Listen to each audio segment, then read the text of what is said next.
And they are a publisher located in Minneapolis. They've been publishing for well over 50 years.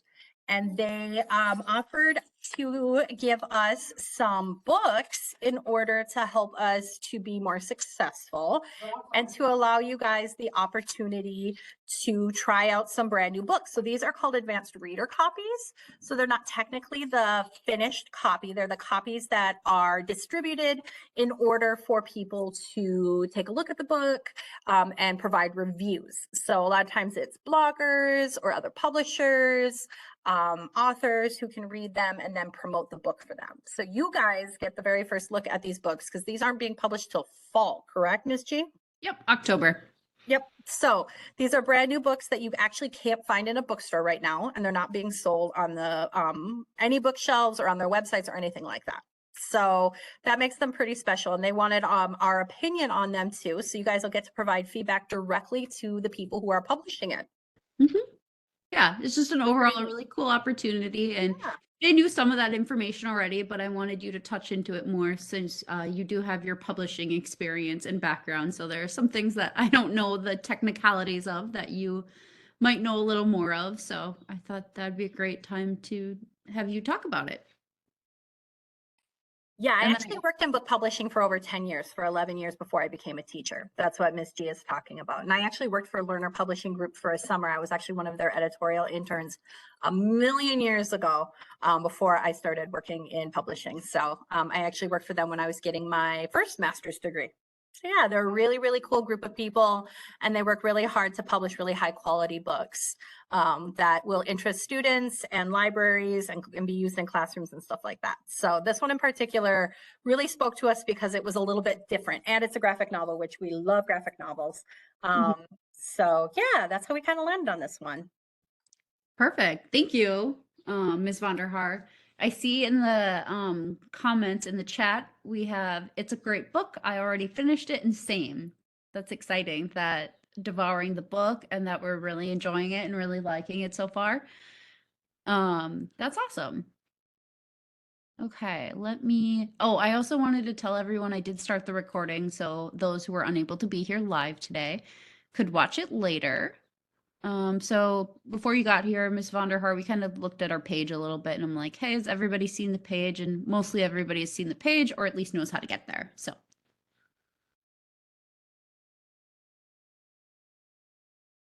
Okay, so we'll get started here. I'm just gonna adjust one thing over here and move the participant list. Okay, so this is Strikers meeting number 1. Today is Thursday, May 4th, 2023. Has anybody been celebrating May 4th? May the force be with you. No Star Wars fans? Caleb said kind of. love Star Wars. Yeah. I love Star Wars. Star Wars is big in my house. Yeah, I've been getting some emails today with it being the 4th and everything. I'm a fan, but no celebrating yet today. My entire fam is. Yay! It's good to see some other Star Wars fans out there. Okay, so here is our table of contents for today. We'll just quickly go over the expectations that you had set up at the first meeting, at the interest meeting. We'll go over where you can find updates for the book club, and then we'll discuss the first 68 pages of Strikers, and then we'll outline the plan for next week. So do we have any questions before we get started, or all good to go? No?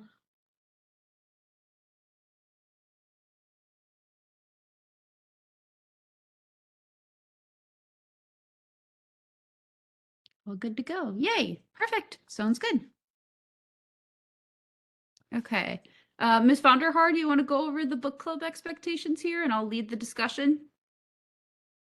Sure. Unfortunately, I do have to duck out after this. That's fine. Gotta go be a teacher. But let's see. So book club expectations. So everyone is responsible for reading the assigned pages. That's super important so that we can have, high quality discussions and everybody understands what's going on. But we also understand that life happens, and if you don't get to all of the pages, that's okay. No spoilers, so especially for our students who have read the entire book, definitely don't spoil it for everybody else. And then, of course, watch the recording of the video if you can't attend the live meeting, because again, life happens, things happen. And so make sure you watch the video so that you know what's going on. As always, be polite to each other. We need to be kind, especially when we're working through the computer and where things can be misinterpreted. So we want to make sure that we're always thinking about what we're saying and what we're writing. And then read and make sure you take notes as you are reading if you have, questions or thoughts. It's always a good idea to take notes if you feel like you're not going to remember all of the characters' names or something like that. Even I do that. So don't feel like that. That's actually a really awesome reading strategy, is taking notes while you're reading. So, and it's something that'll benefit you as you move into high school, which is where I teach. I teach in a high school. So yeah. Sweet. Perfect. Ms. Vonderhaar, before you leave, I had one quick question. Have you heard of the weather ball before? We're going to talk about the weather ball. No. So Flint, Michigan and Minneapolis have both had weather balls where, like, they're on top of buildings and they change colors depending on what the weather is going to be. Oh, that's cool. Awesome. We're going to Well, go I over can't that. wait to watch the rest of the video and learn all about this. That sounds super fun. Yeah, All right, you guys have a great time. I will see you next time. Okay. Enjoy the beautiful weather. All right. Bye, Ms. Vonderhaar. Thank you for Bye, coming. guys. Yeah, of course. Okay, so we are ready to move on from the expectations. So how will we post updates? So as you've known, we have our Schoology page. You guys got an email this morning saying, hey, we have book club meeting this morning at 11 a.m. For coming here today, did you go on the Schoology page or did you come through the email? If you want to write that quick in the chat. I'm just curious how everyone got here today. Email, Schoology page through email, page, email. Okay, so we're kind of split 50-50 on how we got here. So I'll make sure that every time we have a meeting, I do both through the Schoology page updates, and then I will also send an email. So as you can see, we'll have our updates posted like this. We have a little Bitmoji classroom. So it says, welcome to middle school book club, and it'll have the pages we're currently reading. So this past week, we read pages 1 through 68. And then after this meeting, I'll go in and change it for next week's pages. You can see that's right there. And then once we have our asynchronous week, you'll see like a quick little Padlet or a discussion board or some type of activity to do when we are not meeting synchronously. Does that make sense before I move on? Okay, thank you, Rose. Yes, yes.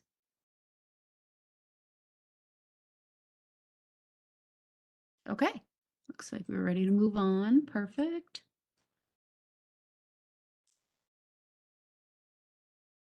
Okay, so we're going to get started here with our discussion questions.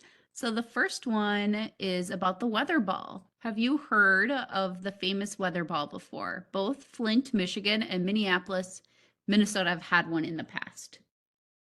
So write in the chat if you've heard of the weather ball before. So far I'm seeing a lot of no's. Nope. Nope. Okay, cool. Well, we have a lot to learn about. So on page number, let me see what page number this was on just really quickly. Okay, it's on page 64, where it says, when the weather ball is blue, lower temperatures are due. So this was back in the 80s. Does everybody see it right there? And looks like Rose has it open too. Perfect. Okay. So I looked into it a little more and I was trying to figure out if it was Minneapolis's, because, Learner is a Minneapolis-based company, or if it was based in Michigan, like Flint's, just because the book itself is set in Flint, Michigan. And the reason I wasn't so sure is because he was visiting his dad. So I didn't know if his dad lived in the area or if he lived in Minnesota. So I decided that likely it is the Flint one, but I'm not 100% sure. So I just found a quick little YouTube video about the weather ball, and then we'll watch that quick, and then we'll start our other discussion questions.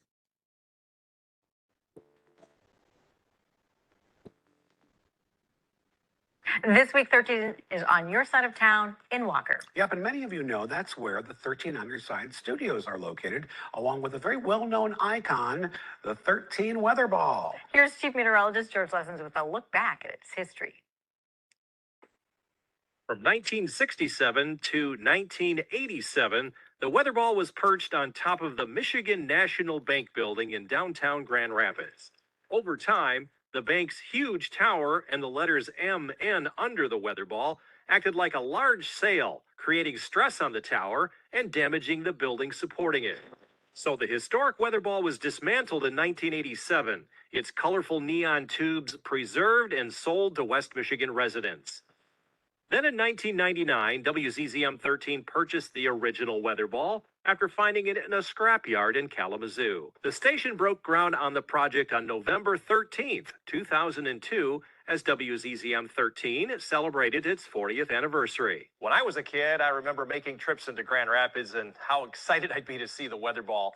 We'd all take guesses as to what color it would be. We are outside right by the 13 weather ball. 6 months later, on May 7th, 2003, we unveiled the 13 weather ball to the community at a public lighting ceremony. Here are some fast facts. The 16-foot diameter stainless steel ball was retrofit with 288 neon lights. It's perched on top of a 100-foot pole near I-96 and 131 in the city of Walker. From this vantage point, the 13 weather ball is visible from miles away, including from downtown Grand Rapids. The color of the 13 weather ball is determined by the 13 on Your Side meteorologists based on their forecast for the day. 13 weather ball red, warmer ahead. 13 weather ball blue, cooler in view. 13 weather ball green, no change foreseen. And colors blinking bright, rain or snow in sight. Thank you, George. There you go. It's very cool. I gotta say, it's very cool.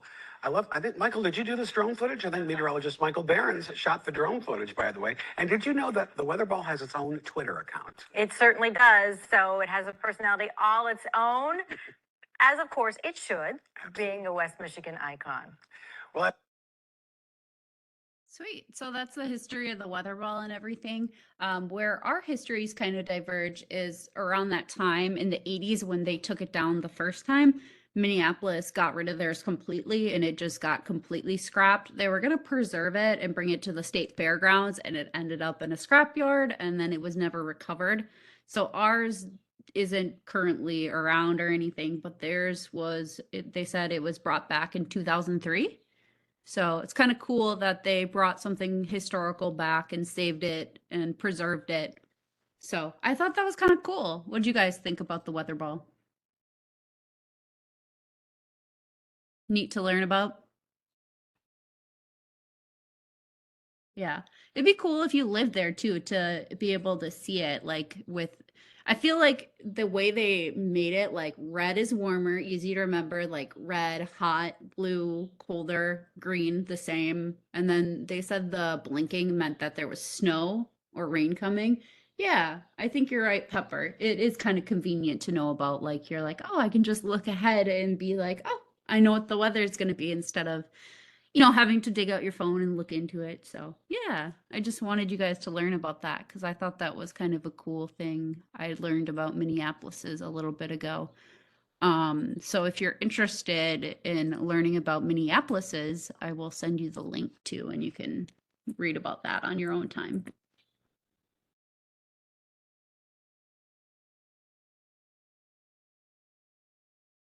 Does the link work? Might not work. Maybe there's like a share button. Oh, here we go. Okay. There's the better link.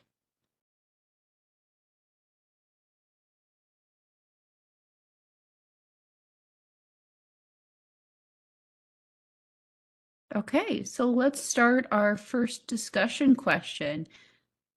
The first one worked for me. Okay, cool. I'm glad. So either the first or the second link will work if you want to check that out later. Does anybody want to read the chapter 1 discussion question?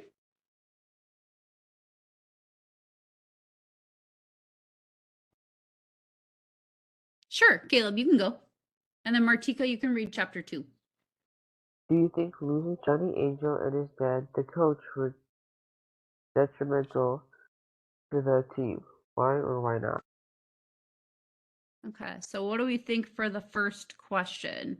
So chapter 1, they have their first game, and at the end of the game, or near the end of the game, they were kind of in the game. It was 2-2, and then all of a sudden their star player gets hurt and tears his ACL. Do you think that that was detrimental to the team? Why or why not? And then you can raise your hand if you want to speak out loud, or you can just write it in the chat too.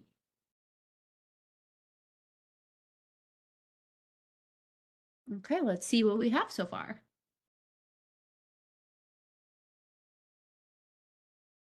Okay, Martika said because they were the ones that actually knew what they were doing. So would that mean that they were losing those two was detrimental then, Martika? I'm guessing is what you're saying? Yeah, okay. And then JC is taking a different approach. No, because it helped the team grow without a good player. And then Pepper said they're not doing so well right now without them, but I think they'll find a way to bounce back. I like that approach and angle too. Like, I think the book is trying to emphasize that even though him and his dad are a great attribute to the team, they can't be the whole team. And by losing them, they're going to have to find another way to become a good team. And Caleb said, I agree. And then Addie says, I think that somehow it will turn around because it helps them get better themselves than depending on him. Yeah, I like that approach and angle too. I think that's a really good way to look at it, Addie. I know, and like kind of just right away too, like the vibe I got from the dad, like ditching right away, like made me feel like that it was kind of important for the team to have that happen to them so that they can work on becoming better without having their star player, knowing he's going to be gone for at least a year. So, yeah. An ACL injury is a pretty rough thing across any sport. Like if that happens to you, you're usually out a whole year before you can come back. Do you know anybody in your lives who has had their ACL torn before and how it impacted them? I used to play soccer and basketball and ran track, and usually those people who had that injury had happened to them, they would be out for usually at least 1 year. And then, oh, Rose, you have yours in there too. No, Johnny Angel was the captain of the team and the lead knowing what he was doing, but I think practice makes perfect. Okay, no worries, Martika. You can always check in with the recording too later. Oh, yes, you can read the second question. We'll skip the ACL question. You can go, Martika. What do you think about Evan's soft quitting of the team? Would you give up on your team? Why or why not? Okay, perfect. Thank you, Martika. So what do you guys think about Evan kind of storming off and quitting? I know we've read a few pages into chapter 3, so we know he's like, just kidding, I'm not really quitting, but I want to quit, but I'm not quitting kind of thing. That's what it seems like is going on. And then I'll let you take some time to write out your response in the chat.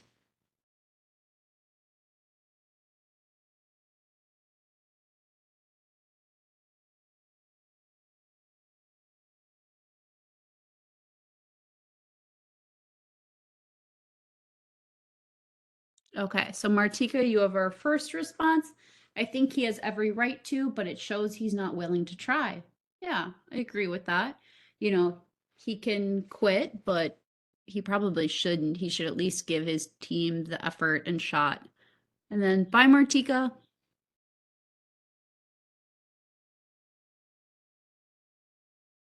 And then Rose said he is probably just upset that they haven't won a game. Yeah, I think so too. I think it wasn't smart. He's letting down his team when he leaves, but I guess he wants to just get better. Yeah. I think Evan is tired of losing, but wants to play and doesn't want his team to be bad forever. Yeah, that's been a pretty common theme throughout the first couple of pages that we've read so far. I don't think I would have quit, at least not the way he did. I understand that he was frustrated, but so was everyone else. Yeah, that's true. I think it's a way for him too to take out his anger about not winning and not being a good team. I think he was like saying like I'm quitting, and then, you know, as we've read the first couple of pages in chapter 3, he's like, just kidding, I'm not. But also he's an alternate captain, so I feel like he should think things through a little more and not be as impulsive and emotionally driven. Like he should be the steady rock for the team, given the fact that they don't have their captain anymore, and he's one of the better players too. Okay.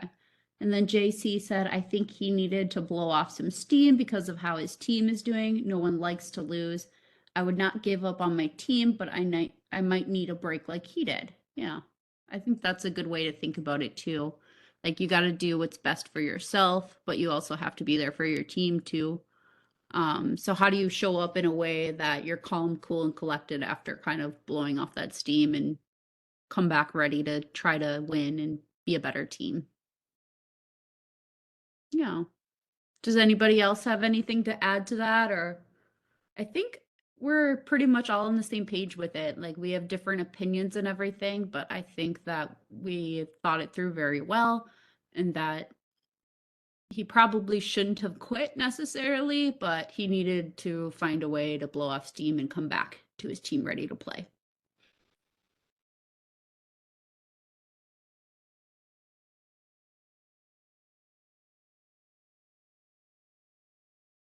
Okay, should we move on to slide number 6? Yeah, okay. Sounds good. Okay, so initial thoughts after reading the back of the book and the first 68 pages.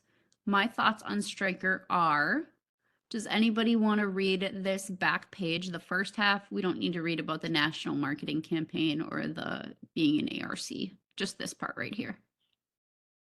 And then we'll write down our thoughts in the chat, and then I'll add them on this page right here.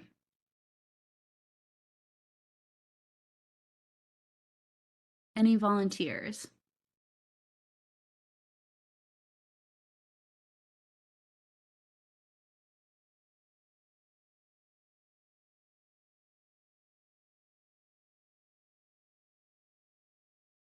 Oh, and I think we have one more answer too from the previous one. It says, well, he needs to prove that he is a captain because Bobby, he is a, wait. That he is captain because Bobby, do you mean Evan is the alternate captain? Yeah, but towards the end of the at the end of the chapter, towards the end of the reading of the pages, Bobby told him that he was kind of now captain since he left. Oh, okay. I see what you're saying now. Yes, I understand that since Johnny was injured and gone. Okay, I get it. Yes, the alternate captain thing. Yeah, I remember that now. Sorry about that. Let me see if I can zoom in on this then for us to be able to see it. Does that look good? Yeah, I can also like zoom in. I didn't realize that I could zoom in on my end, like what I'm seeing. So can I read it? Yeah, you can start, Pepper. Thank you. Okay. Evan just wants to win a game. Bobby would rather fight than win. Hockey and life keep handing them both losses. Their team, the Strikers, has a roster of rejects and hand-me-down coats, but lacks good equipment, a deep bench, and a coach who shows up on time. Their town of Flint, Michigan, has been down on its luck their whole lives. The boys may not understand each other, but together they'll find their reasons to keep taking the ice. Okay, perfect. Thank you, Pepper. So take some time here to write out in the chat what your initial thoughts are after reading the back of the book and then your first 68 pages of reading. And then, like I said, I will copy and paste your responses up in here and we'll have it visible for everyone.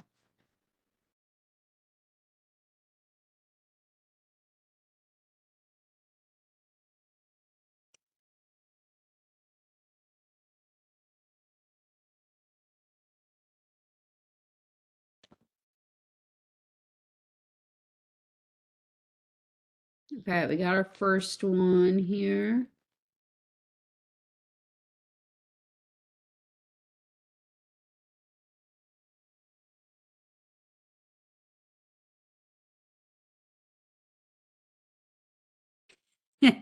JC says no, he doesn't want that there. Okay.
Okay. Let's see here. We'll start copying those over.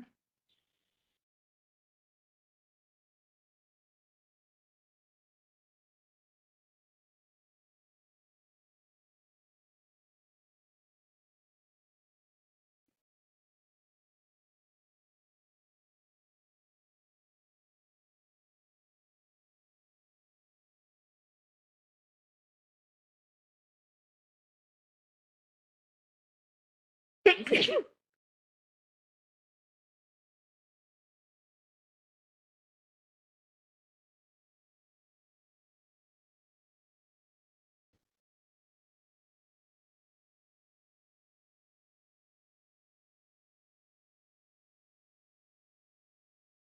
I'm just copying and pasting those responses over here quick.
Okay, how does that look?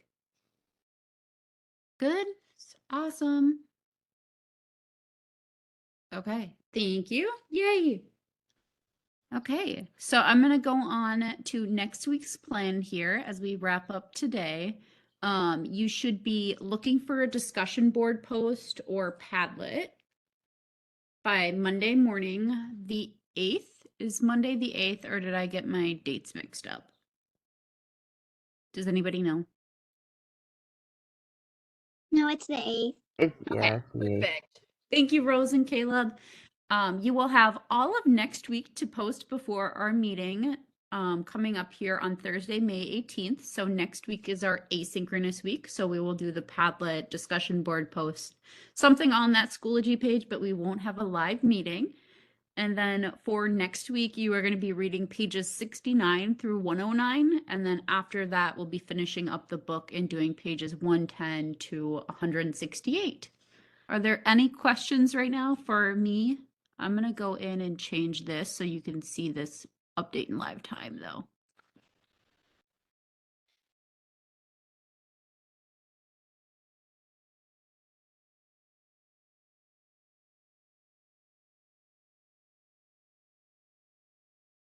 Okay, so that is now fixed. So you'll have that ready for next week. Do you have any questions for me? Yes, Rose. When we finish this book, do we need to return it? Nope, you get to keep it. Oh, okay. Yeah. Yeah, I don't think unfortunately we'll have time to do 2 books this year, but what I'm thinking about doing is taking everyone's first choice and then just dropping them off for you guys to read over the summer so you have something. So, yeah, I think that's my plan. Yay, I see a thumbs up. Perfect. Okay, yeah, so unless you have any questions for me, you're good to go. Just make sure you say goodbye before you leave. And then I'll end the recording. Bye.